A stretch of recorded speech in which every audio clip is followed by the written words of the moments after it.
Good afternoon, everybody, and thanks for joining us for the second Digital Roundtable organized by NEI, the Nucleus of Irish Studies of the Federal University of Santa Catarina, and hosted by the postgraduate program in English at UFSC. NEI was founded in 2016 and is coordinated by Professors Maria Rita Viana and Aline Fernandes. Thanks, Patrick, José Roberto, and Janaína for taking part in this discussion, Shakespeare in Ireland and Brazil, Translation and Performance. I will introduce our panelists soon, but first I must also thank the presence of Consul General of Ireland, Mr. Owen Bennis. The Consulate, as I said last time, and the Embassy of Ireland in Brazil have been great supporters of Irish studies at UFSC and in Brazil in general. So it is always a pleasure and honor to have the presence of the consulate in our events.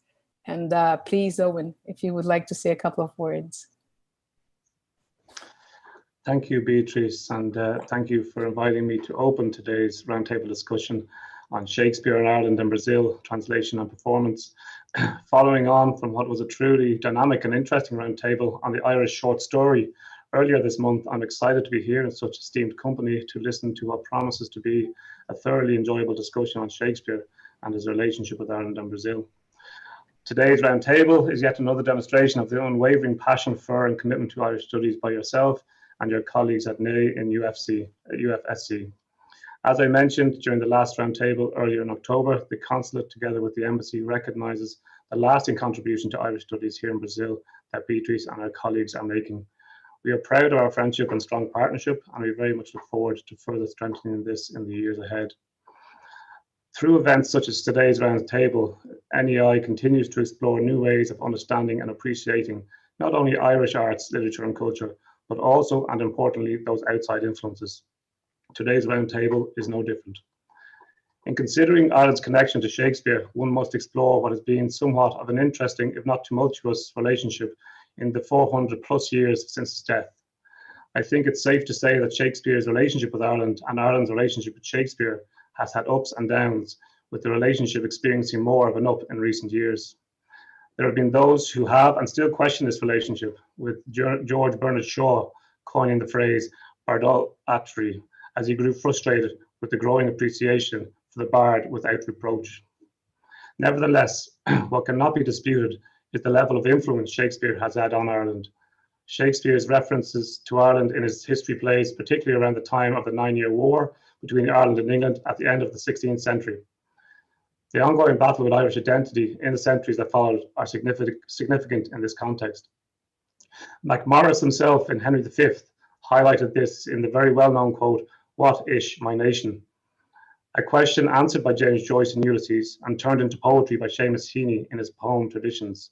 And if I can quote, "And sensibly, though so much later, the wandering Bloom replied, 'Ireland,' said Bloom, 'I was born here, Ireland.'" Following this ongoing development of cultural nationalism in Ireland, it was not until later in the 20th and now 21st century that we have witnessed new Irish engagement with Shakespeare, with a series of new productions that display immense confidence in the idea that it is possible to develop a distinctly Irish Shakespearean performance tradition.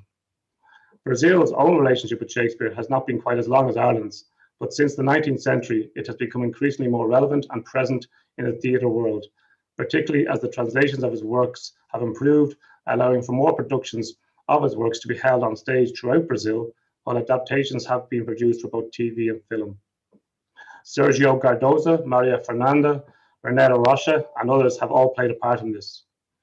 Like Ireland, Brazil in the early days of its relationship with Shakespeare struggled with the challenge associated with bringing Shakespeare's works to life on stage, but thankfully in recent years have taken the approach, and to quote the Brazilian director Renato Rocha, "It doesn't matter where he's from, it's clear he talks for everyone, every country and every culture. I guess Shakespeare belongs to us all." Today's guest, Patrick Lonergan, has raised the question of whether or not Ireland has found peace with Shakespeare. I won't try to attempt and answer that question. Suffice to say that the relationship is very much going through a positive phase, not only in Ireland, but also here in Brazil. My own relationship with Shakespeare has been less colourful. During my school years in Ireland, I studied The Merchant of Venice, from which I developed a fondness for Shylock, the villain or victim, depending on your view. I also studied Hamlet, which I found somewhat more complicated but fascinating at the same time, as it delved into the realms of both comedy and tragedy. I've also been to Elsinore in Denmark, a particularly stunning place. After that, in what is a sign of Ireland's more positive relationship with Shakespeare in recent years, I was fortunate to see Taming of the Shrew in the Ivy Gardens in Dublin and Romeo and Juliet in the Abbey Theatre, both truly wonderful performances. However, I'm acutely aware that none of this makes me an expert, so without taking up any more valuable discussion time, I will hand back to Beatrice and the real experts in this virtual room to bring this discussion forward. Thank you and enjoy.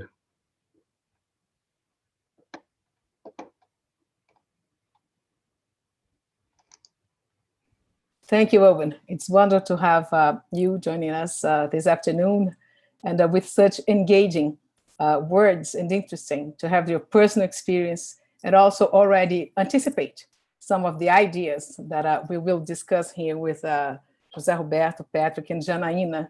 That is a somehow awkward situation of Shakespeare in Ireland, and also the ways we explore Shakespeare in Brazil.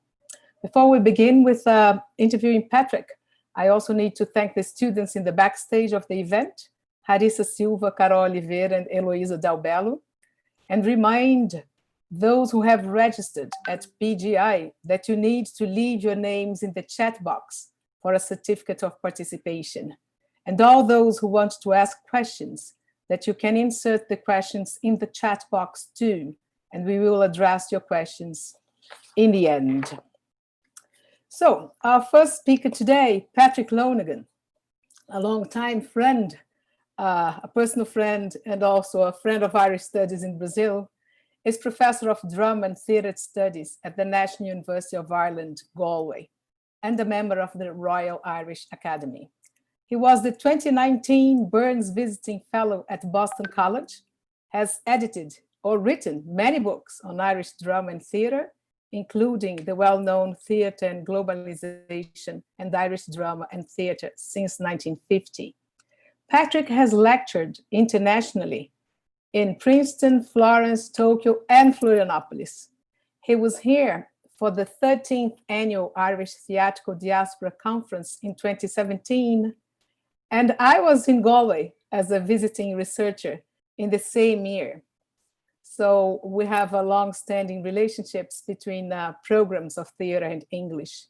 Currently, Patrick is working on a book about Shakespeare and the modern Irish theater.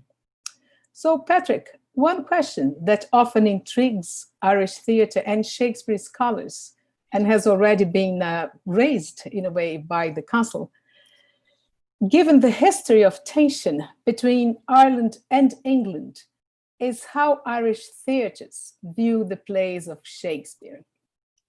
Yeah, thanks for that question, Beatrice, and thanks for inviting me to be here as well. It's lovely to be in touch with you all again. I should apologize if you can hear background noise. That is rain. So it's Galway and it's October and it's raining very heavily. So you might overhear a bit of that in the background. So we'll call it kind of local color. But yeah, so I mean, the history of Irish productions of Shakespeare goes right back to the 1660s, so really quite far. And for a lot of that time, it was, at least on the surface anyway, it was apolitical, which is to say that when people went to see Shakespeare, they mostly did so for entertainment. And, you know, that's a very respectable way of doing it. But there are interesting exceptions. So even in the 18th century, we find somebody like Jonathan Swift, who before a production of Hamlet writes a prologue to it, which is performed in the Dublin Theatre, saying, listen, people in Dublin, we should really be buying Irish goods instead of importing things from England. So it's kind of interesting that they say, let's have Irish-based manufacturing being bought, but he didn't see any problem with having Shakespeare being performed. So the idea of Shakespeare as a kind of cultural product that would be imported that we have nowadays wouldn't really have made any sense at all to Jonathan Swift. And that was true really for quite a long time afterwards. I mean, in the 19th century, I remember looking in the 1840s to see, you know, Ireland is suffering from famine, so would this be reflected on the stages of the theatre? And the answer was it wasn't at all.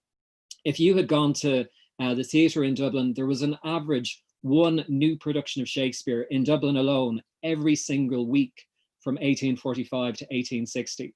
So a huge number of Shakespearean performances. Many of them with very famous English actors. So as the century progressed, people like Ellen Terry and Henry Irving appear, but often, also including Irish actors too, many of whom became famous internationally for their work on Shakespeare.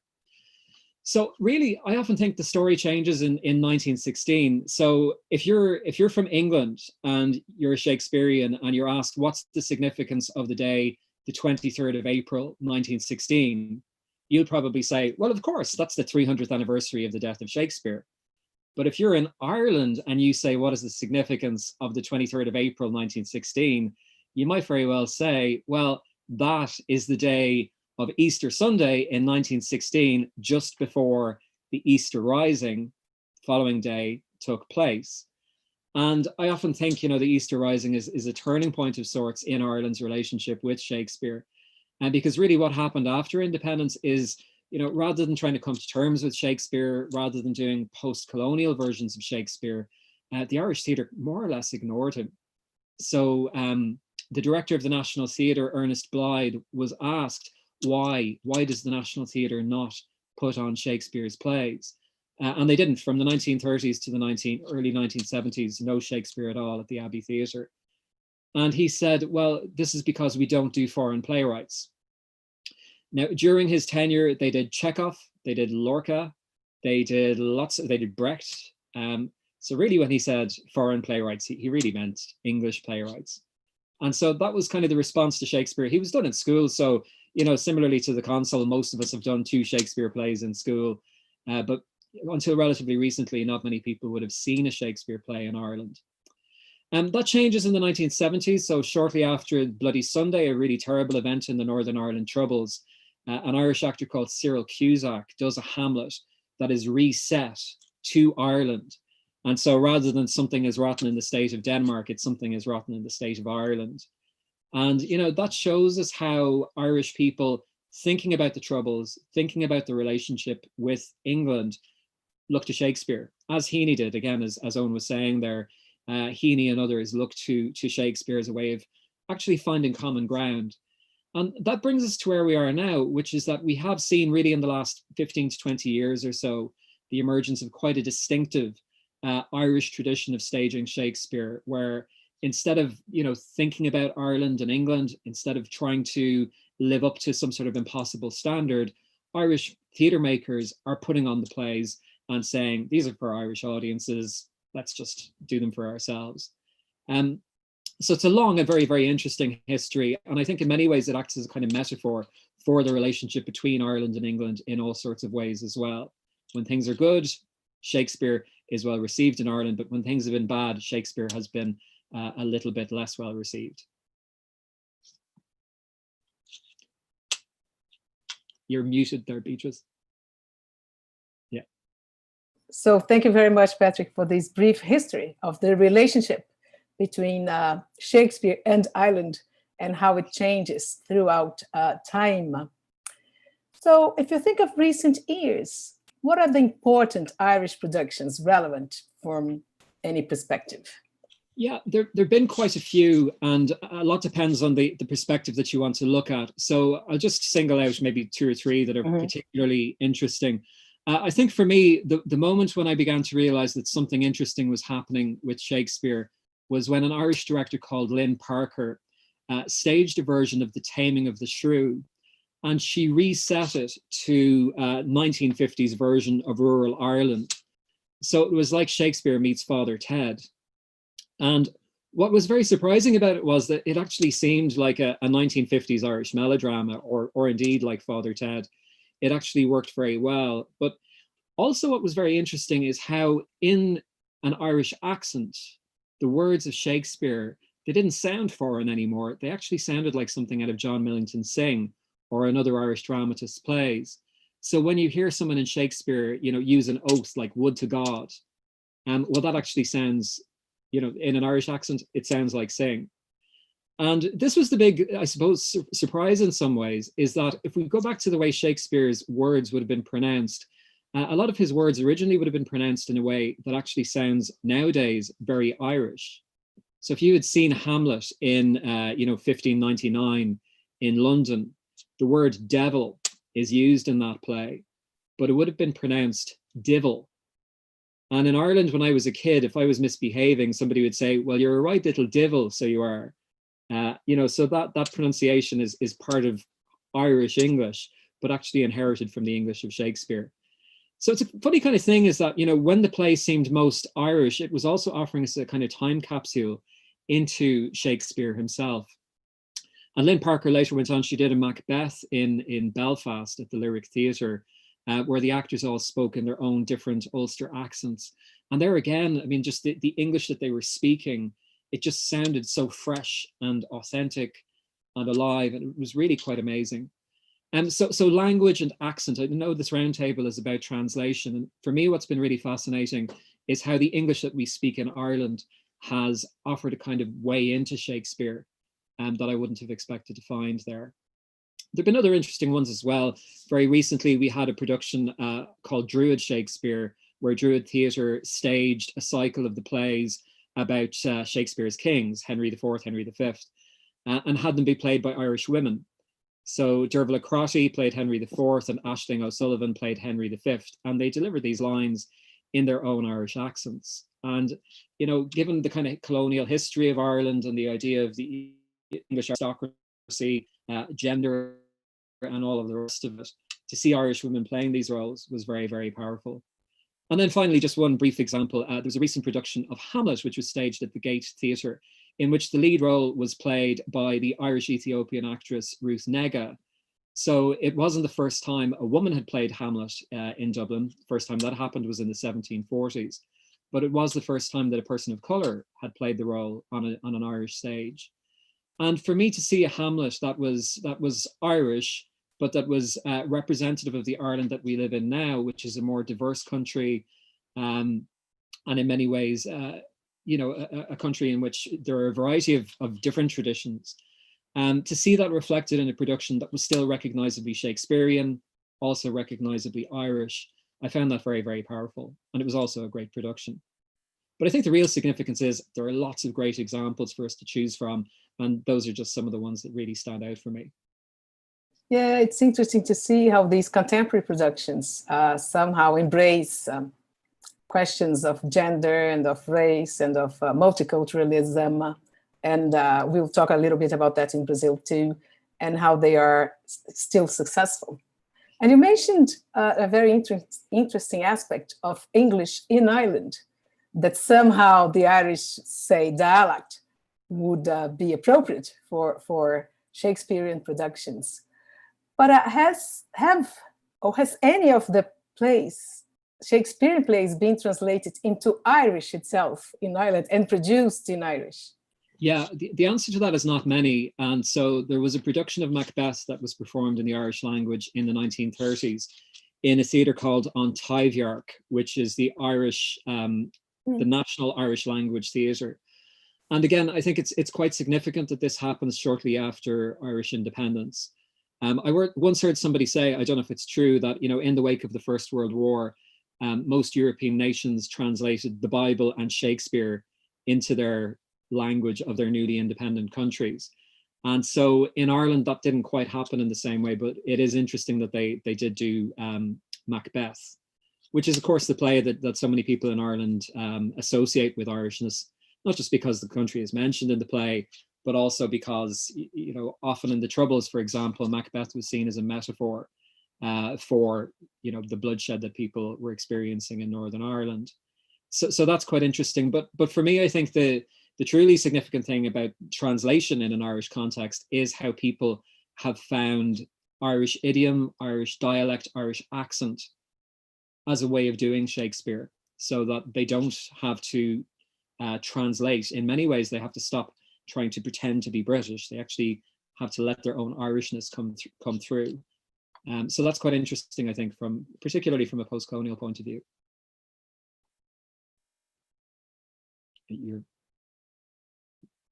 And there is an audience for plays in Irish. Yeah, not so, I mean, I think as is true with so much of Shakespeare, not only do you need an audience, you also need actors who have been trained to do it. And I think the Irish language drama has really suffered in Ireland for getting insufficient professional support. And, you know, that's not to blame anyone. There are a variety of causes for that. Many people have tried to do it. The Irish state has given it a lot of support, but it's just something that for many reasons has never quite taken off in the way that we would want it to. And perhaps that's because the excellence of the English language tradition is so dominant. But having said that, there are great Irish language theatre companies in Ireland and who are doing great work, really innovative, important work. But just for a Shakespeare play, you need 12, 15 actors to do it. So it's just the economies of scale make it so difficult for people to do it. But it's certainly not impossible.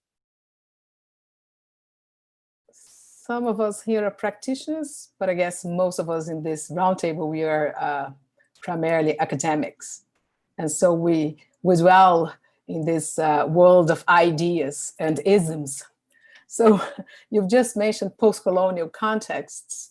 So would you say that post-colonialism is a useful paradigm for thinking about Irish Shakespeare? And are there perspectives that might be available for comparison with global contexts? I think it's a useful way of thinking about certain elements of the tradition. So the consul mentioned there the publication of Ulysses in 1922, where James Joyce looked at the fact that Shakespeare had only one Irish character, Captain MacMorris, from Henry V. And Captain MacMorris, as we heard, his famous line is, "What ish my nation?" So ISH, that's Shakespeare trying to do an Irish accent, where instead of saying is, the character says ish. And so Joyce rewrites that, and he rewrites it in the way that we heard already. Ireland, I was born here, Ireland, that is my nation. And that's a post-colonial gesture. That's Joyce taking Shakespeare and saying, I love Shakespeare, but I don't need to love the way in which he sees Irish characters, so I will rewrite what I see. And I think that is a good way of thinking about it. But the Irish case is also unique in some ways. I recently was reminded of the fact that the very first time the play Hamlet was performed at the National Theatre of Great Britain, Hamlet was played by an Irishman, Peter O'Toole. So shortly after he was in Lawrence of Arabia, he played Hamlet. And that was done without any sense of this being a controversial or surprising thing to happen. It didn't cause anyone any cognitive difficulty in seeing an Irishman as the first Hamlet in a British National Theatre. And there are reasons for that, one of them being that there is this long tradition of Irish Shakespearean actors. And it would be hard for me to see, in the case of other former British colonies, like say, Kenya or India, if a Kenyan actor or an Indian actor had played Hamlet in the National Theatre, I think that would have got a lot more attention. So I think that's a difference. So often when I'm asked about this, I find myself returning to an expression that James Joyce used, which is to describe Ireland not as post-colonial, but semi-colonial. Semi-colonial in the sense that sometimes it's true, but also that idea of the semicolon that, it's sort of joining two things together that could be apart, but are still quite close together. And I think that's a good way to look at it. Thanks, Patrick. That's wonderful. Our roundtable is kind of short today, but I look forward to be able to welcome you back to Florianópolis in person soon for longer discussions. And since we are talking about other dialects and other languages, Irish, global context, post-colonialism, I think we can now move on to our second panelist and our own a context of translating and producing Shakespeare in Brazil. So our very own José Roberto O'Shea is professor of English in the postgraduate program in English at UFSC. He's a CNPq-funded researcher and an award-winning translator. He has won Jabutis and has just been shortlisted for another Jabuti Award in translation. His research interests focus on Shakespeare in translation and performance. He has published over 60 translated books, including fiction, nonfiction, poetry, theater, and the annotated translations of Shakespeare's Antony and Cleopatra, Cymbeline, The Winter's Tale, Pericles, Prince of Tyre, Hamlet, First Quarter, The Two Noble Kinsmen, Troilus and Cressida, and Timon of Athens. He's currently working on the translation of Shakespeare's The Merry Wives of Windsor. So, José Roberto, always a great pleasure and honor to talk to you. While we were discussing this roundtable, we talked about the fascinating issue raised by Dennis Kennedy some years back, which he named Shakespeare Without His Language, questioning what happens to Shakespeare's works once they are deprived of their celebrated and revered vintage Elizabethan English. So would you care to comment on that first? Yes, I would indeed. But first, I just want to say it's a pleasure to be in this virtual roundtable. Thank you so much, Beatrice, for thinking about this and working through this. It's a pleasure to listen to Patrick talk about Shakespeare in Ireland. And I'm delighted to attempt to answer your question. Yes, I think that it is Shakespeare without his language, which is a phrase that was coined by Dennis Kennedy some years back. I think it's a fascinating notion. And I'm reminded that years ago, I was at a conference in the UK, and a dear colleague, we were talking about Shakespeare in translation, and I asked this colleague, an Anglophone colleague, mind you, what do you think about Shakespeare in translation? And the colleague replied, and I quote, well, Jose, there's always the plot, unquote. Well, quite a few of us have been in business for a long time to try to test this hypothesis and perhaps to demonstrate there's not just the plot. Once you render Shakespeare into Russian, Finnish, Swedish, Swahili, Korean, Scots, Irish, or Brazilian Portuguese. We're always listening about losses in translation, and it's right, there are losses in translation, but there are also gains. And when I talk about gains, I don't mean necessarily to imply that a translation of a Shakespearean play could be better than the original play. I don't mean that. I mean that the gains in translation in relation to the translation project itself, to the original work that the translation is. Now that is what I mean is interesting when we think about Shakespeare in translation. The gains that this language that was rendered in early modern English is being rewritten, relocated in a different cultural environment. So it's gains in relation to the translation effort itself. And there will be many examples. Now, going back to the issue of Shakespeare without his language, perhaps we need to be reminded that in the 17th, 18th centuries, Shakespeare was being circulated, and when he was writing his plays earlier on, he wasn't operating in a language that was hegemonic in Europe or in the world at all. So if his works were going to circulate, and they did, they depended materially on translation, on this rewriting into different languages. So what we observe in Shakespeare in translation is that outside of the Anglophone linguistic and cultural context, it seems, and this is what Dennis Kennedy has, I think, demonstrated, and other people researching in the field as well, that outside of the Anglophone cultural contexts, there seems to be relatively less verbal reverence on the part of these appropriators and translators. And in compensation, there seems to be more visual language operating. So it seems that Shakespeare, as translated and staged outside the Anglophone contexts, seems to have been more daring in terms of visual languages, oral languages of the theater. This is a phenomenon that seems to have been demonstrated, and I think this is an interesting aspect. And starting in the 18th century, as many of us know, the plays began to circulate in Europe. This is the Neoclassical period, via the work of Jean-François Ducis and his appropriations. He was a poet, he was a dramatist, he was an essayist, and he didn't know English. And he was operating from prose translations into French, and he was rewriting the plays according to neoclassical bienséance, decorum, decency. So he was altering not only the language, but also in some important cases, the ends, the denouements of the plays, because that was the only solution or possibility that his neoclassical French audience could consume in the theater.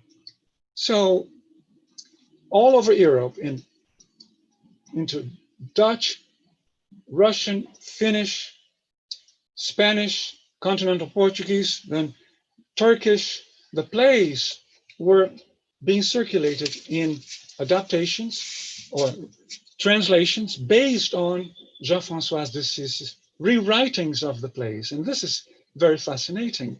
So Shakespeare was known all over Europe via Ducis mainly. Mm-hmm. And this is an important phenomenon. And we could talk about this for a long time, but what is helpful to think is that when we think about Shakespeare without his language, that is in translation, we have to be reminded that we're operating under textual, cultural, and ideological codes that are quite independent from the linguistic barrier. Mm-hmm. Therefore, they pertain equally to Anglophone editors, critics, directors, adapters, as well as translators, you see. So I am convinced that once you render Shakespeare's drama into Swahili, as I said a moment ago, hopefully what's left is not just the plot. Yeah, it's a fascinating issue, José Roberto, how we can consider other aspects rather than language in, or perhaps over language in productions of Shakespeare. But what about the specific case of Brazil? How did Shakespeare land here? And how have his translations evolved since that landing? Thank you. Well, Shakespeare first landed in Brazil in the early 19th century via Italian, Portuguese companies, staging versions derived from Ducis adaptations, often translated by Portuguese actors, such as Ludovina Soares da Costa. And the highlights of this phenomenon, we have the funding in 1813 of the São João Royal Theatre. It was founded by King John himself in Rio de Janeiro. And in the first half of the 19th century, the first Brazilian actor-manager, João Caetano dos Santos, he was born in 1808 and died in 1865. He staged a Hamlet in 1837, and then a Macbeth in 43, then an Othello in 37, and these are all of them adaptations, translations made often by Portuguese, not Brazilian, actors touring in Brazil based on Ducis. Now, imagine that the first direct full text translation of a Shakespearean play into Brazilian Portuguese did not appear until 1933 by Tristão da Cunha. It was a very interesting exercise. It was done in pseudo-Renaissance Portuguese. So not until the early 1930s, the plays begin to be fully translated from the original Shakespeare. There had been excerpts before, but this is the first time that a full version of a play is translated and enacted. Since then, there have been roughly 4 generations of translators, and the translation and the reception of Shakespeare's drama in Brazil has been quite telling. We've had translators writing only in verse, only in prose, or in verse and prose following the modulation of the original. We've had different projects. We've had popularizing projects that what the translation scholars call that domesticate the plays. We've had foreignizing projects that seem to be more archaic, in which the plays are done in decasyllables or alexandrines. This is recent experiences as well.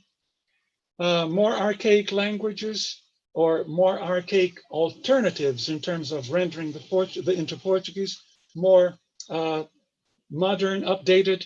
There have been different projects. And in terms of numbers, guess what?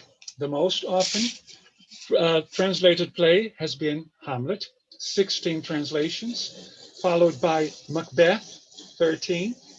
Then we had King Lear, 11, and then Romeo and Juliet and Othello, 10 each. If you visit the website, Choose Your Shakespeare, Escolha o Seu Shakespeare, was created and run by Professor Marcio Meirelles at the Catholic University in Rio de Janeiro, you will find 207 full-text translations of Shakespeare's plays into Brazilian Portuguese, registered, described, and cataloged there.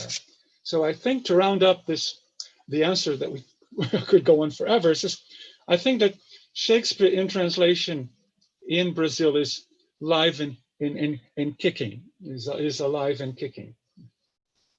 Yeah, fantastic. I think we definitely need a conference on this topic soon, maybe at UFSC, which is Roberto and Janaína, perhaps in Galway, about translations into Brazilian. Maybe there is an audience into Brazilian Portuguese.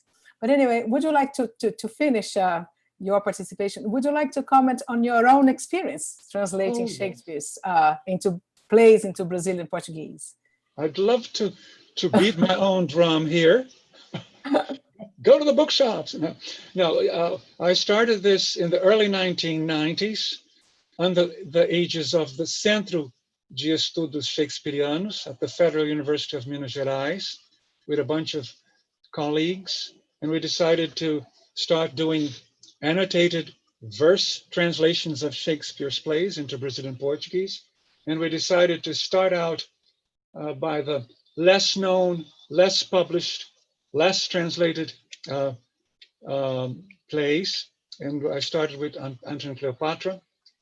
And then, as you kindly announced in the beginning, I did Cymbeline and The Winter's Tale and Pericles and all the others. And we decided that it was going to be into decasyllables, heroic decasyllables, or unrhymed decasyllables, according to the modulations again of the original play. And there was going to be paratext. So these are annotated translations. There was going to be introductions, critical bibliographies. We were thinking in terms of having and making available to the Brazilian public so-called critical editions of the plays in Brazilian Portuguese. And that's what we pitched for.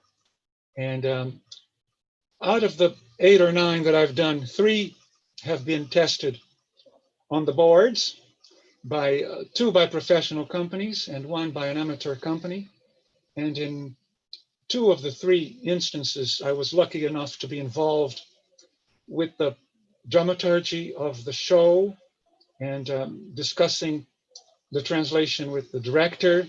And it was a very profitable experience to me. I learned a lot, checking my linguistic intuitions against the linguistic intuitions of my director and the cast. In 2 instances, I was working also with the cast in the rehearsal room for hours on end, line after line after line. So this is a translator's dream, to be able to test every word, every line with your live actors in a rehearsal room, and then to watch that in the theater in front of a live audience and check for audience responses and things like that.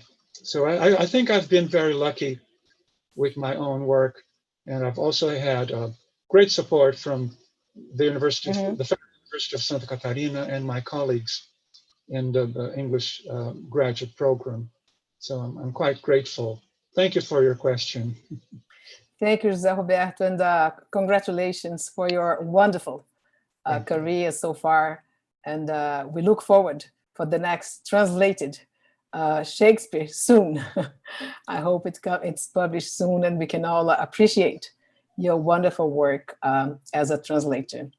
So talk about performance of your own texts and the relationship between translation and performance on stage. I think this brings us to our last speaker today. We've talked to two established scholars in the field of theater and in the field of Shakespeare in production and translation. And now we'll talk to a rising star. Janaína Miriam Rosa concluded her PhD at PPG UFSC last year under the supervision of Professor O'Shea.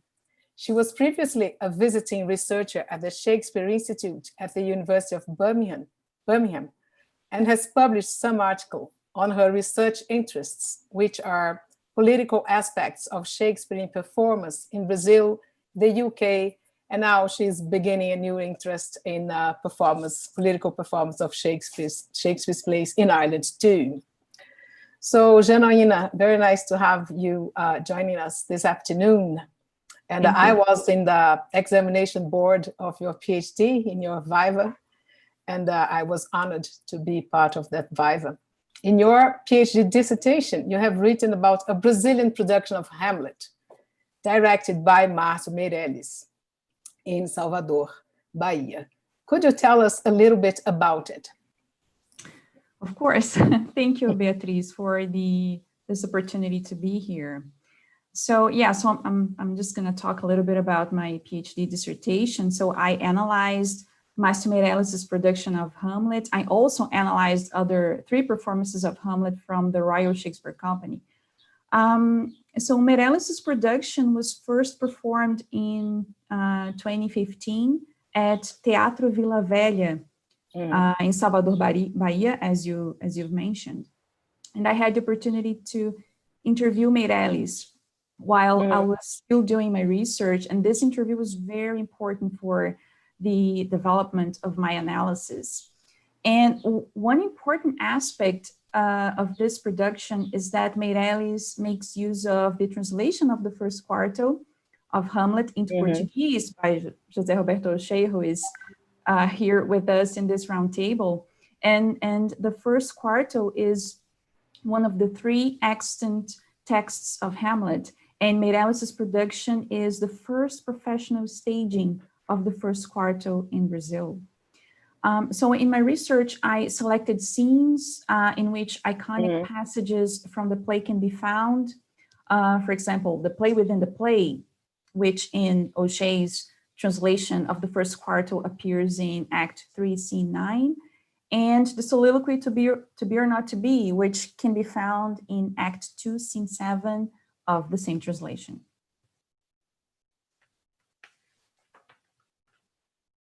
Sorry, I can't hear you. I always forget the microphone. That's very interesting, Janaína, that you chose to approach a political aspect of Shakespeare's productions. So could you talk about Teatro Vila Velha and its engagement with social and cultural issues in Salvador? Yeah, the social and cultural engagement of Teatro Vila Velha can be clearly perceived throughout its history. The theatrical company makes use of its artistic repertoire to make a stand against issues in the country, and the company has remained politically active in many situations. For example, in their website, it is stated that the company helped persecuted artists and students during the dictatorship in Brazil in the 60s. And they also sheltered student movements meetings. It became the headquarters of the Amnesty International, and the company's fight against racism is strong. For instance, the Bando de Teatro Olodum, which is a theatrical group composed of Black actors and is connected to Teatro Vila Velha under the direction of Marcio Meirelles, For the past 23 years, this group has been foregrounding the discriminations and injustices suffered by Black people. And Teatro Vila Velha also supported the Movimento Passe Livre, which I mentioned in my research. The Movimento Passe Livre is a movement that seeks, through discussions and protests on the streets, better conditions for the public transportation in the country, including the existence of zero fare buses for the population. So here we have this group of artists who are culturally, socially, and politically engaged with issues in the country, and this has certainly influenced Meirelles' production. So is any of that reflected in the particular production that you analyzed? For instance, how was the performance of the play within the play in Meirelles' production? Or how was the portrayal of the famous Soliloquy, to be or not to be, in his production? Yeah, those were definitely my two favorite moments in the production. So I'll just talk a little bit about the play within the play, the performance of the play within the play. It was definitely bold and creative. Meirelles said that he inspired himself in Heiner Miller's production of Hamlet in the 90s in Berlin. Heiner Miller replaced the play within the play with his own production entitled The Hamlet Machine. And The Hamlet Machine was written in the 70s and critically explores political and social questions related to popular uprisings in the 50s in Hungary and Eastern Germany. And the play has monologues and conversations between Hamlet and Ophelia only. So when I talked to Meirelles, he told me that he wanted to mirror Heiner Miller by incorporating the Hamlet Machine in his Brazilian production of Hamlet, replacing the play within the play with Miller's work. And then in my research, I argue that this is an example of what Irlandeses describes as a trade-off, because we have the exchange in the text performed on stage of a significant moment for another equally significant moment. So by replacing the play within the play with the Hamlet Machine, Meirelles decides to substitute this moment when Hamlet confirms that Claudius actually killed his father by staging a production that reenacts the murder of King Hamlet. Instead, in Meirelles' production, we have the portrayal of a passage that suggests social criticism on stage. And I also argue that Meirelles' performance of the Hamlet Machine suggests an approach to the activities of the Movimento Passe Livre. I'd like to share a still from the video recording, if I may. I hope it works. Let me see.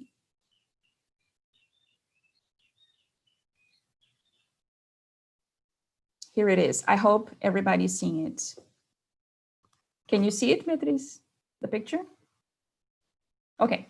All right. So, so this is a still from the video recording, right? So briefly speaking, the fact that there is the inclusion of the Hamlet Machine in the production signals a critical perspective related to the issue of popular uprisings, and that are also the verbal and visual elements in the performance. For instance, Hamlet, played by Giza Vasconcelos, delivers her lines using a loud and firm tone of voice, as if she is protesting on the streets. This is Giza Vasconcelos. So Hamlet, in Meirelles' version of the Hamlet Machine, is a female character. And this is Daisy Ramos playing Ophelia in the Hamlet Machine. As I said, it's a play with two characters, Hamlet and Ophelia. In the back, we have Vinicius Bustani, who plays Hamlet in Meirelles' version of Hamlet, the Shakespeare's play. So at this point, we have two Hamlets on stage, but Vinicius Bustani's Hamlet just participates of this particular performance by playing the drums. And we also have the display of images on the screens on stage, which here in the picture, they're here at the top of the picture. And so these images, they suggest a critical reference to social protests. So all these elements combined, Giza Vasconcelos' performance, the synchronization of lines that emanate the feeling of dissatisfaction with the images of protests, all of these elements, they imply this connection to the activities of Movimento Passe Livre. So it was an incredible experience to analyze Meirelles' work with this passage. Yeah, thank you, Janaína. And how about the other moment? Oh, yeah. Your dissertation that, I'm sorry. It's okay, that happens, we're live. How about the other moment that you mentioned in your dissertation? Sure, okay, the famous soliloquy. Yeah. Yes, the famous soliloquy, to be or not to be. So in my opinion, Meirelles did a fantastic job in the portrayal of the soliloquy. And again, there is a reference to the activities of Movimento Passe Livre. And so one more time, I'm going to share my screen with you. I'd like to show you another still from the video recording. This is the one. So the portrayal of the soliloquy implies a great similarity with protest speech. In the production, Hamlet makes an effort to reach the audience, and he problematizes his discourse as a significant message to his listeners. His body posture and constant modulation of voice also support the resemblance to a protest speech. He speaks in a microphone directly to the audience. We can see here Vinicius Bustani speaking in a microphone. He shouts and gives calculated pauses while speaking to make sure that people are following his argument. And there's also music on stage to catch the attention of the audience. And once again, we have Vinicius Bustani, in terms of music, he's playing the drums. We also have his face in a close-up on the screens during the delivery of the soliloquy, which emphasized this young Hamlet's determination and reinforced the spectacle of a public protest. So this is not the portrayal of a soliloquy that explores the inner emotions of the character. Here we have a Hamlet who wants to give an urgent message to others. And Meirelles' inspiration in the Movimento Passe Livre can be observed here, as the movement was basically composed, is basically composed of young leaders, and the public discourses and protests on the streets are their main activities. Yeah, thank you, Janaína. It's great to see this example of analysis of performance rather than just analysis of text. And this illuminates, and your screen sharing certainly illuminates the discussion. And we're moving towards like the last minutes of our discussion. I wonder, I have to ask the students in the backstage if we have any questions from the floor. Actually, there are some questions. I can see them here. So perhaps, thank you, Janaína, and I hope you will be able to develop and further studies even more and include other perspectives into your comparative analysis of Shakespeare in Brazil, in Brazilian Portuguese, and in the Anglophone contexts. You've worked with Britain, and perhaps you will be able to add Ireland to your work soon. And perhaps too, I've been to Meirelles Theatre Company in Salvador. José Roberto certainly has worked closely with them. So maybe they will be interested in some kind of a translation or production of Irish theatre as well. So we have a potential work to be done in this roundtable here. So maybe we could add some questions from the floor since we are finishing. Do you have the questions? I do have the questions. So I have one question to José Roberto. So this is a question from Tadeu Azevedo. He asks, do you normally rely on CAT tools for translating Shakespeare, CAT, C-A-T. I assume you know what it means. Yeah. I have no idea what are CAT tools, Patrick Lonergan. I don't know what CAT tools are. It beats me. Yeah, so let's ask Tadeu to, just rephrase his question. Then. CAT tools, what am I missing? No, I don't have an answer. I'm sorry. I don't know what CAT tools are. So I'm going to ask Tadeu Azevedo if he could kindly rephrase his question and explain what CAT tools are so that José Roberto can properly answer his question, right? I have a question from Ian Walsh from NEI Galway. And well, I think this question is for everybody, I suppose. Are there certain performers, I think it's for José Roberto, or maybe to me as well. Are there certain performers or performances that shape or haunt the production and reception of Brazilian Shakespeare?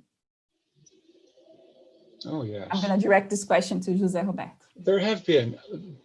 The consul referred in his brief talk about Sérgio Cardoso's Hamlet, for example.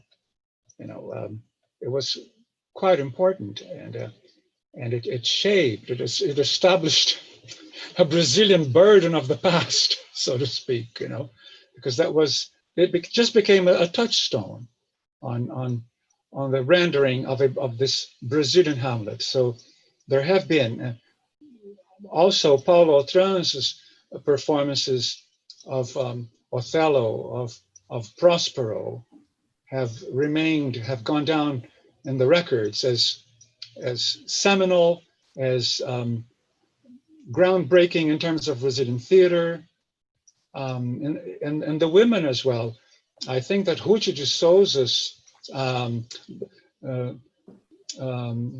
Desdemona, I think that Ruth de Souza opposite Abdias do Nascimento, he playing Othello with the Teatro Experimental do Negro. It was a very important performance. They were both Black, and this is in the late 50s. So you can imagine the impact of this kind of Othello on the Brazilian stage. Later, the work of Grupo Galpão, especially with Romeo and Julieta, rendering Romeo and Juliet apparently set in the backcountries of Minas Gerais and overtly with Brazilian songs and a circus aesthetics and definitely a street theater aesthetics. So yes, there have been quite important performances by actors and theater groups that have shaped audiences, tastes in Brazilian Shakespeare. Thank you for your question. Thanks, José Roberto. Well, I have a question here for Patrick from Kathleen. So Kathleen asks, how is the prospect of Shakespearean theater in Ireland during this pandemic moment? So that's a great question, because one of the most exciting things that has happened in the Irish theatre recently has been a production by the Northern Irish Theatre Company, Big Telly, of Macbeth, which they made and performed entirely using Zoom. So they staged the play using the software that we're seeing now, and really pushed it, pushed the technology, pushed the dramatic possibilities, but by using Zoom also pushed the text in interesting ways as well. So, so much of Macbeth is about that feeling of not being sure if what I'm seeing in front of me is real, or if it's just in my mind, or if it's magic. And I don't know about the rest of you, but sometimes I feel like that about Zoom as well, that I'm not really sure if it's real or so I think it was a very powerful way of dealing with things. I mean, indisputably, the pandemic is terrible, and but that doesn't stop us from celebrating the fact that there are theatre companies who've done wonderful things to respond to it creatively, and also I think to give people the opportunity to see art being performed live. So Big Telly have been great. Mm-hmm. Thanks, Patrick. Well, Tadeu is clarifying to us what CAT tools are. So a CAT tool is the use of computer systems to aid translations and linguistics to edit, manage, and store translations. So I'll just go back to his question again. So he asked, do you normally rely on these tools for translating Shakespeare? Yeah. My technology, Tadeu, is very sophisticated. It's books, printed matter mainly. Okay. So thanks, Tadeu, for rephrasing the question for us. I have a question from Iobens. Yeah, the council, that's right. So, so he says, to all, great discussion. And I would love to hear your favorite Shakespeare quote in Portuguese or English and why. So, I guess, José Roberto, would you like to start? That's hard. Now you're just, researching your brain, trying to find one quote. I think Beatrice will like this. Do we have 2 hours?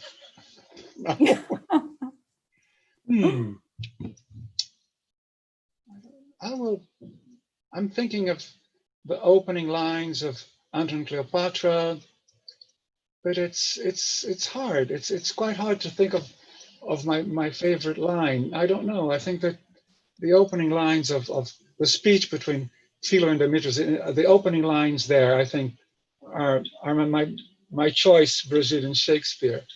But I wouldn't even be able to quote them right now, not in Portuguese. Too much reverence on my part, perhaps.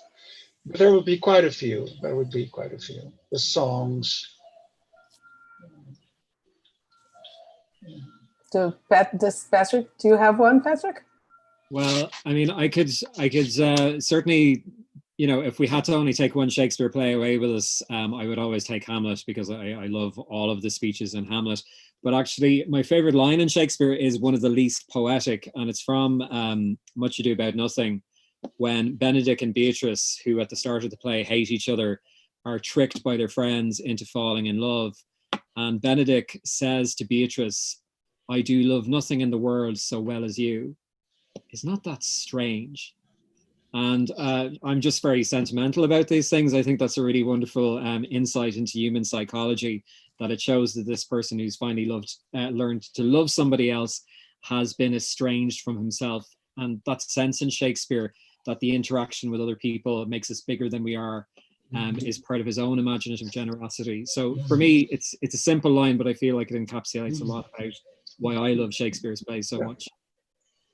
Can I still pitch the line?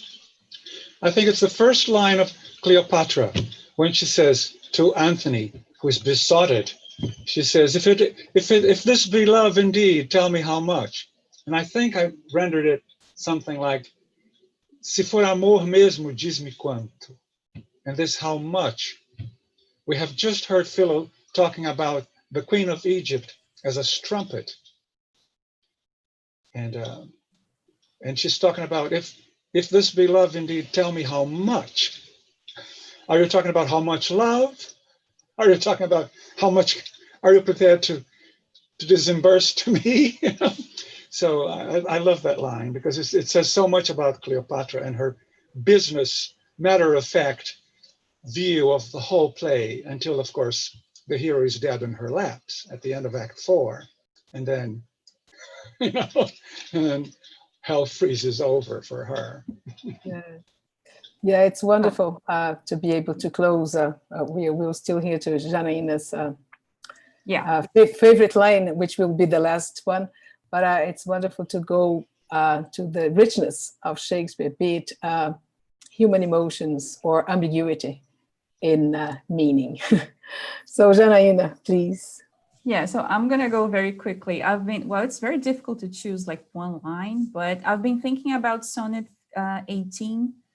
I've been thinking about this sonnet lately, and it's quite famous. And of course, the first line, shall I compare thee to a summer's day?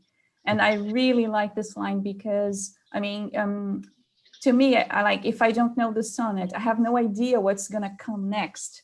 right? Is this a good thing? Is this a positive comparison or not? So I like this Shakespeare style, and he is usually surprising us. So I do enjoy a lot about this line in particular.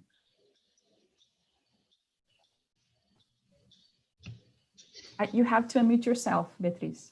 Again, thank you very much, Janaína. We are about to close this roundtable. Thank you, José Roberto, Patrick, Janaína, Carolina and Harissa, and certainly Owen for being here. This was a wonderful meeting, and I hope we will be able to meet again either digitally or preferably in person to continue this conversation on this wonderful conversation on Shakespeare in translation and performance. So thank you very much, and see you soon. Thanks. Bye. Thanks, everybody. Bye-bye. Bye-bye.